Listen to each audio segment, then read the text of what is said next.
Cuando escuchamos la palabra marco, se nos viene a la mente la imagen del marco de una fotografía o el de una pintura. Otros tal vez lo relacionen al marco de una puerta o el de una ventana. Estos tipos de marcos sirven para sostener, para resaltar o para adornar. El marco de una investigación sirve para el mismo propósito. Sostiene, resalta y adorna el trabajo realizado.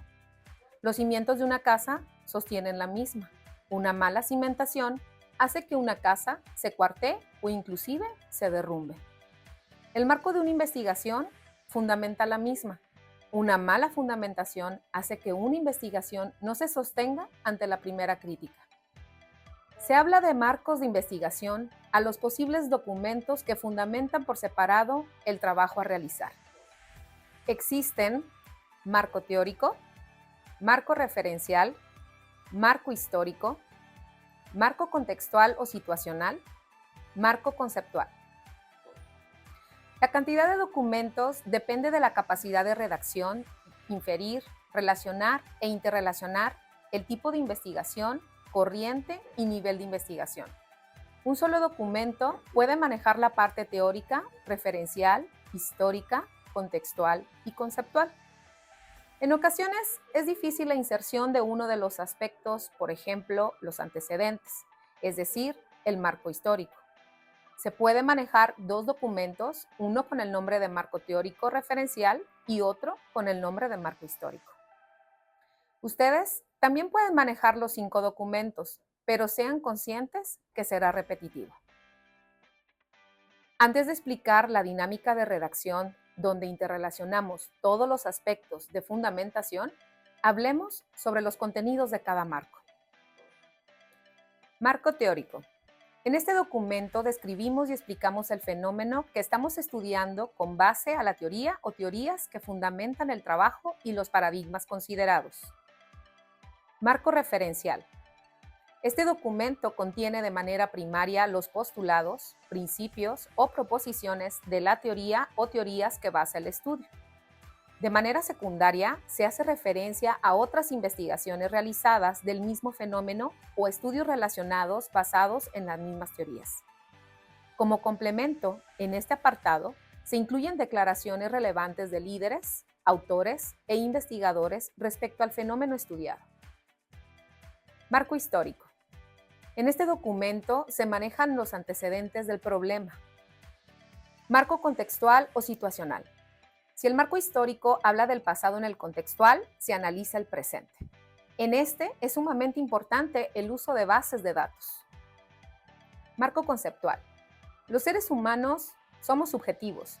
Para evitar malas interpretaciones, es sumamente importante definir conceptual y operacionalmente cada elemento subjetivo del trabajo que se está analizando.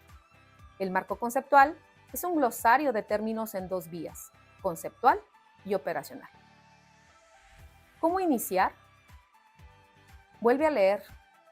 Si para decidir la teoría o el enfoque desde el que vas a investigar un fenómeno tuviste que revisar la literatura, ahora tienes que volver a la misma dinámica, pero ahora enfocada a lo que vas a hacer.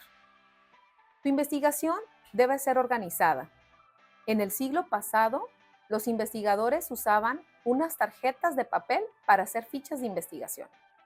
Algunas de ellas manejaban bibliografía, otras manejaban citas, datos, etc. Los avances tecnológicos son apoyo para el investigador, pero no son sustituto de este. Existen softwares que ayudan al investigador en esta tarea de revisar la literatura. Te puedes apoyar en los softwares más comunes como los que maneja Office de Microsoft. Es importante que desde este registro consideres el manual de estilo que utilizarás en la redacción de tu reporte de investigación.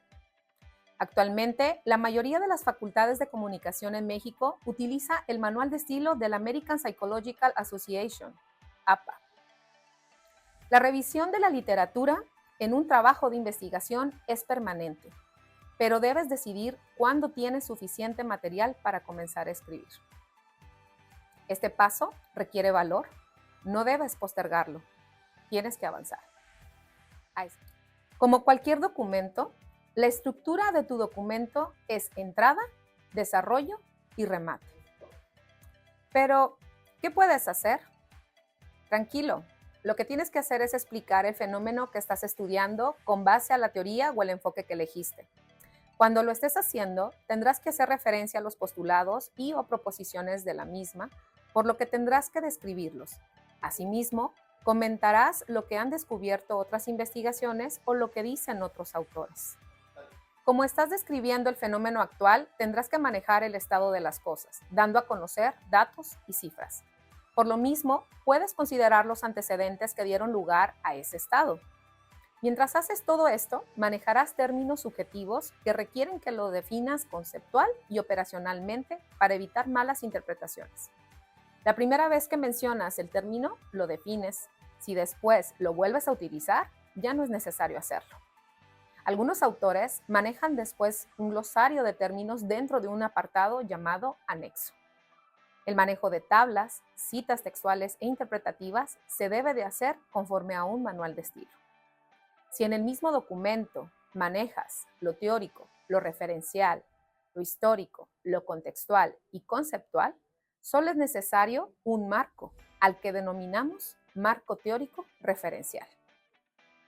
Para realizar de manera correcta este apartado, es necesario que sigas al pie de la letra las reglas de publicación del manual del APA. Esto te asegurará que tu trabajo no va a representar problemas de citación y que podrás pasar de manera correcta una revisión en cualquier software antiplagio. Definamos ahora qué es una cita. Según APA, una cita es la inclusión de ideas, datos o palabras de un autor externo en un trabajo de investigación. En el estilo APA, se presenta dentro del texto indicando el apellido del autor, el año de publicación y, si es una cita textual, la página o el número de párrafo de donde se obtuvo la información. Puede ser cita directa, que es la reproducción exacta de las palabras del autor, o cita indirecta, es decir, la paráfrasis de la idea original. Por otra parte, las referencias según APA son el conjunto de datos completos que permiten identificar y localizar la fuente de donde se extrajo la información. Va al final del documento, en una lista titulada Referencias. Esta lista incluye autores, años de publicación, títulos del trabajo, fuente y otros detalles según el tipo de documento, puede ser artículo, un libro, etc. Son varios los motivos por los cuales es necesario realizar una correcta citación dentro de tus trabajos. Entre estas razones se encuentran las siguientes. Acreditación de las ideas. Citar da crédito a los autores originales por sus ideas y evita el plagio. Fortalecimiento de la argumentación. Las citas respaldan los argumentos con fuentes autorizadas, haciendo el trabajo mucho más creíble y riguroso. Facilitación de la verificación. Las referencias permiten que los lectores consulten las fuentes originales para validar o profundizar en los conceptos expuestos. Reconocimiento del conocimiento existente. Citar y referenciar reconoce los avances previos en el área de estudio y sitúa el trabajo dentro de un contexto académico mucho más amplio. Para complementar estas ideas, te invitamos a revisar la presentación sobre el manual de APA que encontrarás publicada en Teams. Esperamos que este material pueda ser útil para el desarrollo de tus proyectos.